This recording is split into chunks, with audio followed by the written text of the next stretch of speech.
Hello, আসসালামু আলাইকুম সবাইকে। প্রিয় আপুরা এবং ভাইয়ারা, আপনারা সবাই কেমন আছেন? আমার শ্রদ্ধেয় আঙ্কেল আন্টিরা সবাই কেমন আছেন? আশা করি ভালো আছেন। আজকে আমি আবার আমার একটা ডেইলি ব্লগ নিয়ে হাজির হয়েছি। চলেন তাহলে শেয়ার করি। এই যে এখানে দেখতে পাচ্ছেন আমার আম্মু কালিজিরা ভাজতেছে। আসলে এগুলো আম্মু ভেজে বোতলের মধ্যে সংরক্ষণ করে রাখবে। আসলে আমাদের ইসলামে আছে মরণ ব্যতীত কালিজিরা সব রোগের ওষুধ, তাই আম্মু প্রতিদিন একটু একটু করে কালিজিরা খাই, আমাদেরকেও একটু একটু করে খাওয়াই।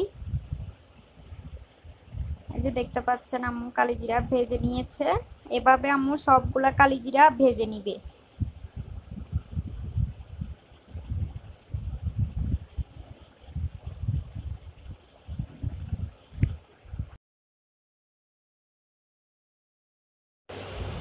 এই যে এখানে কিছু চিংড়ি মাছ, এই চিংড়ি মাছগুলো এখন কেটে নিব।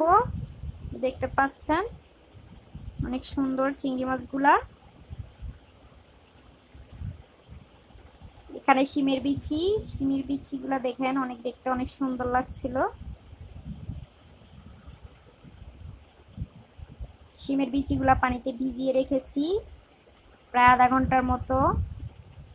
এই যে দেখতে পাচ্ছেন এখন শিমের বিচিগুলা আমরা সবাই মিলে ছিলে নিচ্ছি। এই যে এখন চিংড়ি মাছ ভুনা করার জন্য সমস্ত মশলাপাতি নিয়ে নেওয়া হবে।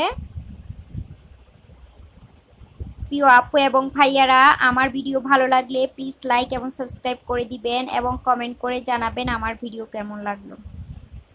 আর যারা ইতিমধ্যে আমার চ্যানেল সাবস্ক্রাইব করে ফেলেছেন আপনাদের অসংখ্য ধন্যবাদ।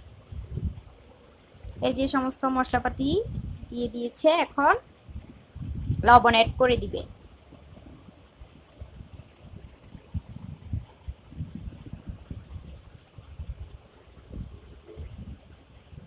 প্রিয় আপু এবং ভাইয়ারা, হাতে সময় থাকলে প্লিজ আমার ভিডিওটা শেয়ার করে দিবেন।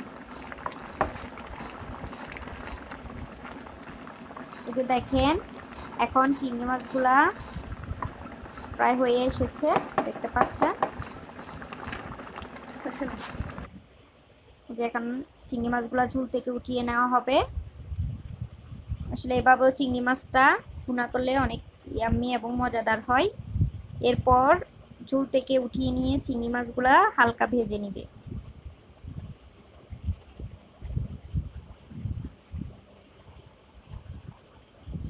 আপু এবং ভাইয়ারা, এতক্ষণ ধৈর্য সহকারে আমার ভিডিও দেখার জন্য আপনাদের অসংখ্য ধন্যবাদ।